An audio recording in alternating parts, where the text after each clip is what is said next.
Fala galerinha, hoje a gente vai falar do segundo piloto brasileiro de Fórmula 1, que na verdade não nasceu no Brasil, mas foi naturalizado brasileiro. Nós estamos falando de Luigi Emílio Rodolfo Bertatti, conhecido como Gino Bianco.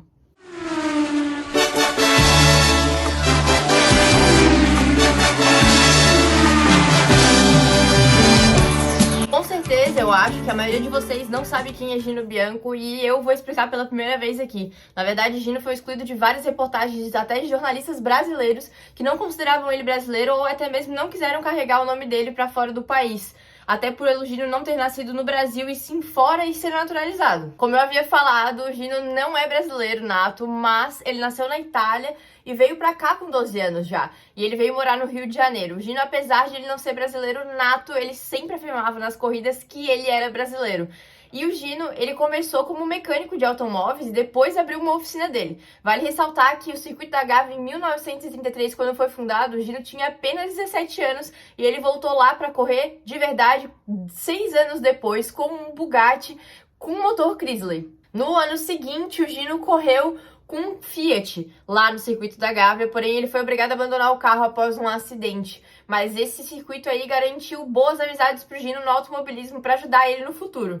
Mas o Gino teve que passar pela mesmo transtorno aí que Chico Landi, que foi a Segunda Guerra Mundial, que teve a paralisação do automobilismo, que apesar de ter ocorrido várias corridas até 1940, alguns carros eram até movidos a gasogênio. A gente conversou sobre isso, sobre a empresa do Chico Landi e tudo mais. E o gasogênio ele foi um meio de manter algumas corridas internas do país até a estabilização aí, o fim da guerra, para o retorno do automobilismo. Apesar de tudo, mesmo com o Autódromo de Interlagos ter sido fundado em 1940, que foi o primeiro do Brasil, na verdade o automobilismo mesmo, o movimento dele, o fluxo dele era o Rio de Janeiro, que antigamente era a capital federal do Brasil. Muitos paulistas, até mesmo como Chico Landi, levaram as suas oficinas para o Rio de Janeiro por conta desse fluxo local lá. Foi nesse período que Gino, que já tinha sua mecânica lá, se consagrou um dos principais pilotos nacionais aqui no Brasil.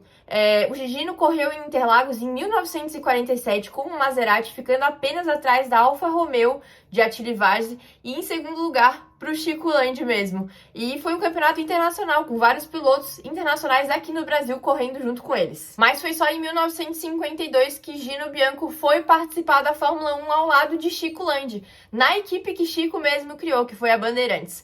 Na época a Bandeirantes não era um time que tinha muito recurso, uma equipe que tinha muito recurso, então eles tiveram que escolher 4 GPs para poderem participar e às vezes tinham que escolher 2 carros. Na época eles tinham 3 carros, porque corriam os 2 brasileiros e mais um argentino. Uma característica muito legal de falar, na verdade, uma coisa muito diferente, é que na época a FIA obrigava os pilotos a correr com a cor da nacionalidade deles, então na questão era a bandeira. O carro ele era amarelo com as rodas verdes, então era bem representativo. O Gino, na verdade, ele fez a sua estreia em Silverstone, onde ele ficou em 28º de 32 inscritos com o melhor tempo, e ele foi o 18º de 22 que conseguiram completar a prova. Então o Gino ele fez a sua participação aí, a sua primeira participação na Inglaterra. Vale ressaltar que a melhor colocação da equipe Bandeirantes foi o 8º lugar de Chico Landi lá na Argentina em 1956, quando ele se aposentou. Porque o que aconteceu? O Gino, depois dessa corrida aí, todos os GPs que ele participou, ele teve DNFs. Na Alemanha, na primeira volta, o carro deu um problema no motor. Na Holanda, a caixa de câmbio estragou. E na Itália, ele também teve outro problema que ele precisou abandonar a corrida. E aí, teve um grande prêmio extra aí, que foi o prêmio de Monza na época, e ele também abandonou a corrida. E em 1952, por questões financeiras, o Gino ele voltou para o Brasil, assim como o Chico Landi não conseguiu se manter na Europa por muito tempo correndo. Vale ressaltar que a Fórmula 1, desde os primórdios dela, ela sempre foi um esporte que foi voltado para o dinheiro. Todos os pilotos que chegavam lá em cima eram pilotos que se mantinham sozinhos. E esse era o caso também do Chico Landi e do Gino Bianco. Eles se mantinham através das mecânicas que eles tinham no Rio de Janeiro. Então acabou complicando. E naquela época era bem pouco conhecida a questão do patrocínio, o investimento nos pilotos era bem raro.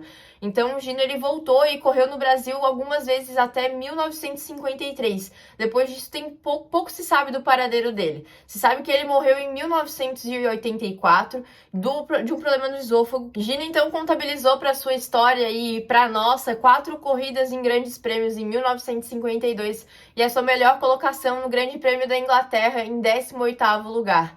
Mas e aí, você conhecia Gino Bianco? Ou você também era mais uma aí que não conhecia a história do segundo piloto de Fórmula 1 brasileiro que chegou a correr com o Chico Landi? Vamos lá, vamos conhecer mais a história desses caras que abriram o nosso caminho e estão até aí ajudando a construir a nossa história no automobilismo.